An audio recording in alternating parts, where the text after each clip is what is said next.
Everyone, कैसे हैं आप सभी। आई एम श्योर कि आप सभी ठीक होंगे। तो चलिए आज का वीडियो स्टार्ट करते हैं। आज के वीडियो में हम लोग पेरिकार्डियल इफ्यूजन वाला क्वेश्चन जो है डील करेंगे, जो 2 नंबर का है। ठीक है, तो जो लोग भी चैनल पर नए हैं वो लोग चैनल को सब्सक्राइब कर ले। और हाँ, अगर आपको पीडीएफ का नोट्स चाहिए हो तो आप लोग मेरे डिस्क्रिप्शन में दिए गए मेल पे कांटेक्ट करके पीडीएफ नोट्स ले सकते हो। तो चलिए हम लोग स्टार्ट करते हैं पेरिकार्डियल इफ्यूजन।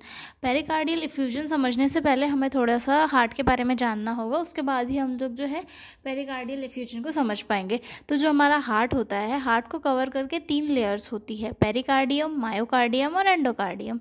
और वो लेयर्स क्या करती है, हार्ट को एक प्रोटेक्टिव एनवायरनमेंट देती है जिससे कि हार्ट प्रॉपरली ब्लड को पंप कर सके। और हमारा जो हार्ट होता है वो फाइब्रस टिश्यूज से बना होता है, जिससे कि वो स्मूथली जो है पंप करके ब्लड को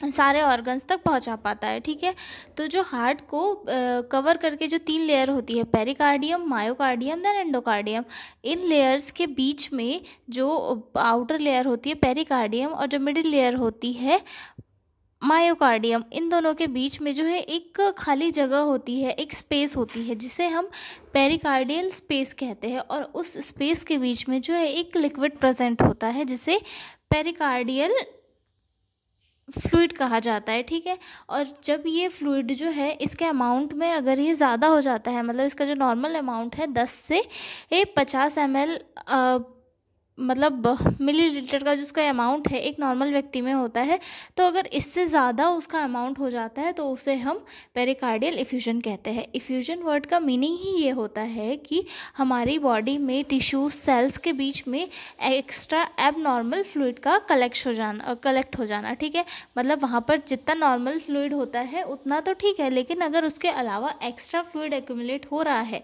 वहाँ पर बन रहा है, तो इसे हम पेरिकार्डियल इफ्यूजन कहते हैं। पेरिकार्डियल नहीं, इफ्यूजन कहते हैं। और जो हार्ट की लेयर के बीच में होता है पेरिकार्डियम और मायोकार्डियम के बीच में, तो उससे जो होता है उसे पेरिकार्डियल इफ्यूजन कहते हैं। ठीक है, तो समझ गए कि हार्ट को कवर करके 3 लेयर होती है, पेरिकार्डियम, मायोकार्डियम और एंडोकार्डियम। और पेरिकार्डियम और मायोकार्डियम के बीच में एक जो सेक प्रेजेंट होता है, उसमें उसे क्या कहते हैं, पेरिकार्डियल स्पेस कहते हैं। और जिसमें एक फ्लूइड पर प्रेजेंट होता है जिसे पेरिकार्डियल फ्लूइड कहा जाता है। और अगर इसका अमाउंट इसकी नॉर्मल रेंज जो है 10 से 15 ml, इससे अगर इंक्रीज़ होती है तो उसे पेरिकार्डियल इफ्यूजन कहते हैं। ठीक है, और जब ये जो पेरिकार्डियल इफ्यूजन में फ्लूइड का अमाउंट जो है बहुत ज़्यादा हो जाता है और हार्ट को ब्लड को पंप करने में ज़्यादा दिक्कतें फेस करने लग जाती है, एकदम सीवियर हो जाता है, तो इससे कार्डियक टैम्पोन कहा जाता है। ठीक है, तो समझ में आ गए कि क्या है पेरिकार्डियल इफ्यूजन। तो इसका इंट्रो देख लेते हैं। Pericardial effusion means extra fluid collect in around the heart, यानी कि पेरिकार्डियल इफ्यूजन दैट मींस कि हमारे हार्ट की जो लेयर्स है उनके बीच में एक्स्ट्रा फ्लूइड का कलेक्ट हो जाना। The heart is covered by thin double layered sac called pericardium. जो हमारा हार्ट है वो डबल लेयर्ड या फिर लेयर से कवर होता है जिसे पेरिकार्डियम कहा जाता है। Normally the amount of fluid is 10 to 15 ml in the pericardial space to help the heart work smoothly. That means कि जो अमाउंट होता है नॉर्मल 10 to 15 ml होता है। क्यों होता है ये अमाउंट? ताकि हमारा जो हार्ट है वो स्मूथली वर्क कर सके। लेकिन in pericardial effusion this fluid increases abnormally. लेकिन पेरिकार्डियल जो केस होता है उसमें ये अमाउंट जो है एबनॉर्मली बढ़ जाता है। It can caused by infection, injury, surgery, cancer और ऑटो इम्यून डिसीज़।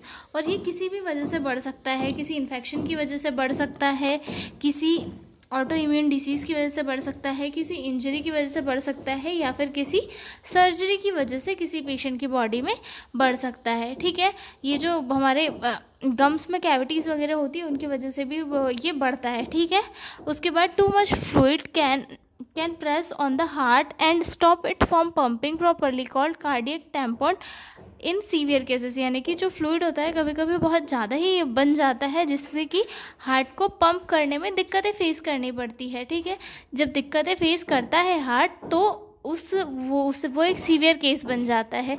और इस सीवियर केस को जो है कार्डियक टैम्पोन कहा जाता है। ठीक है, it may cause chest pain, shortness of breath और no symptoms at all in mild cases, मतलब इसके जब ये थोड़ा ज़्यादा हो जाता है तब वहाँ पे चेस्ट पेन वगैरह, एसओबी या फिर जो है ब्रीथिंग डिफ़िकल्टीज पेशेंट को देखने के लिए मिलती है। लेकिन अगर माइल्ड केस में है, उतना भी ज़्यादा नहीं बना है, तो वहाँ पर पेशेंट को जो है कोई सिम्टम शो नहीं होते हैं। ठीक है, तो आपको समझ में आ गया पेरिकार्डियल इफ्यूजन।